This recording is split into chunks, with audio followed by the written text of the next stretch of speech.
This is a high wind warning from the National Weather Service. For the following locations in eastern Elbert and northern Lincoln counties and southern Lincoln County.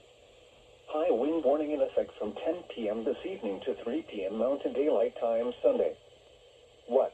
Northwest winds 25 to 35 miles per hour with gusts up to 65 miles per hour expected.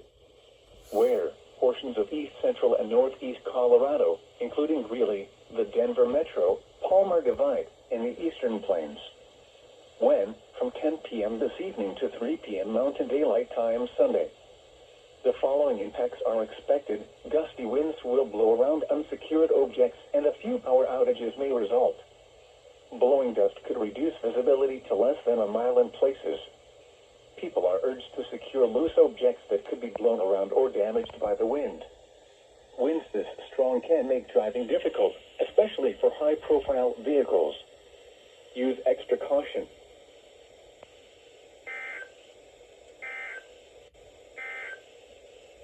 Here is the forecast for the Lemmon area.